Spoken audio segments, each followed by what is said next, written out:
Johanna. Hey guys, welcome back to another Junk Journal with me episode. Today's episode, I'm starting out unboxing or unwrapping some new tapes. These are from Washi Wednesday. I work with this shop all the time. You guys are probably used to that by now, but basically they send me their new tapes or their new products, and I try them out and include them in videos, and it's a really authentic collaboration because I love their shop. I love the tapes they have, the quality of the tapes they have, the service, and there's no rules, so I can basically use the products however I see fit and post whenever I want. So I'm just showing you the tapes there. These are new tapes they have in their store, so some new William Morris tapes, a couple of other pattern tapes, and also some packing tapes which are more permanent and less repositionable.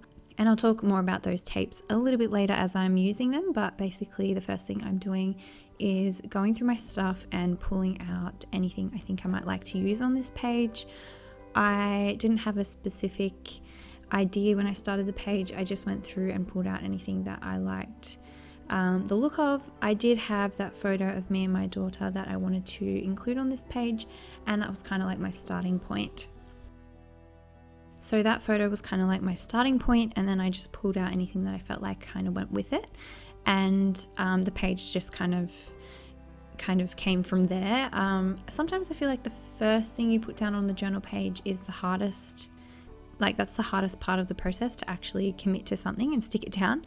And once you've got that first thing down on the page, then the rest of the page sort of flows from there. So that first thing kind of dictates how you put the rest of the page together. So I think for this page, I'm overthinking it a little bit before I actually stick anything down, and I'm making sure that everything kind of looks nice together. So I'm feeling around with where I might like things to go before I actually stuck anything down. So usually I'm pretty good at just committing to something, and I don't tend to overthink usually, but for this page I feel like I did like waffle around a little bit with pieces, but that's okay.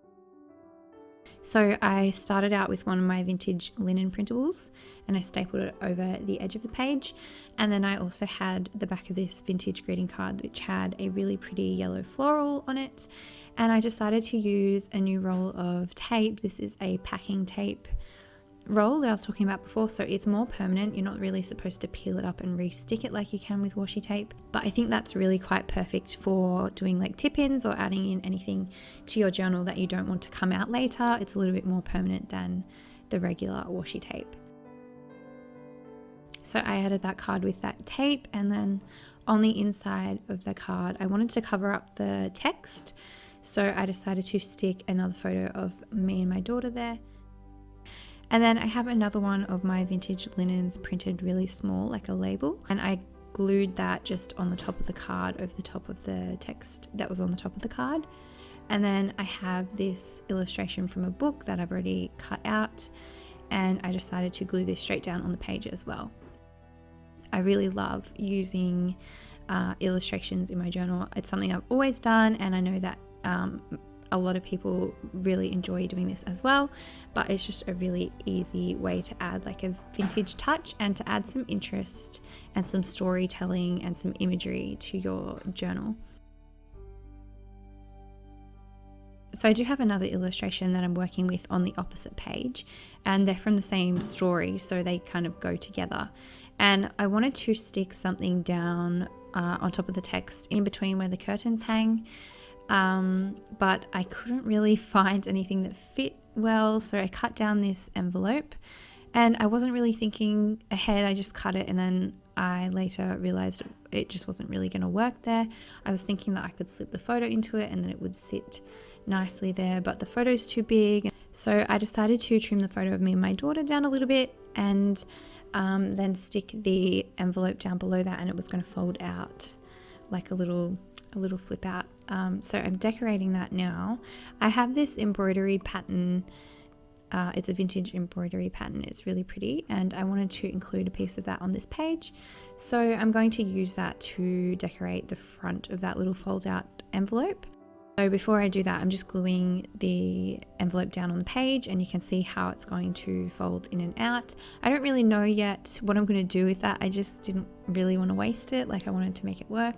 And I felt like the orientation of the photo and the envelope worked better this way. So sometimes you just have to run with something and wait and see how it's going to turn out. I did stick more tape over the top of the envelope. That was partly to help it stick down to the page better, and also because I wasn't sure what I was doing with it yet. I don't really like the way that looks very much, but I end up covering it up afterwards. But for the front of that fold out, I stuck the embroidery pattern piece on top. I really like how that looks. I love the colors of it and the illustrations on it. And then I decided to stick the photo down just above that and to use some of that new washi tape all around the photo. So if you guys are interested in checking out Washi Wednesday, I will leave the link down in the description box to their store in case you want to go check out their new products. I tend to reach for the tapes from Washi Wednesday all the time. They are the tapes that I tend to use pretty much all the time now. Now you can see me playing around with that little fold out piece and trying to cover up that tape, that little tape thing that I did earlier. So I am looking through some more of these illustrations. I didn't end up using the other one of the little girl in bed with the curtains hanging, obviously. So I'm looking through some of the smaller ones just to see if any of them fit there. And I ended up picking one of those, and I went to glue it down on top of the tape, but then I realized I needed to use some double-sided tape to stick it down because that tape's not very porous, so glue stick wouldn't have really stuck to that very well at all. And then taking some more of that Morris & Co tape that I used earlier on the opposite side and just stuck a little strip of that. I did my writing off camera, but you can see there is the finished page. It ended up being a page all about my daughter Rue. So I just wrote in some quotes, a little bit of journaling, labeled some things, and yeah, that is the finished page. I hope you guys enjoyed this journal with me. Like I said, I'll link Washi Wednesday down below if you want to check out the tapes. I hope you guys are all doing really well, and I will see you in my next video. Bye.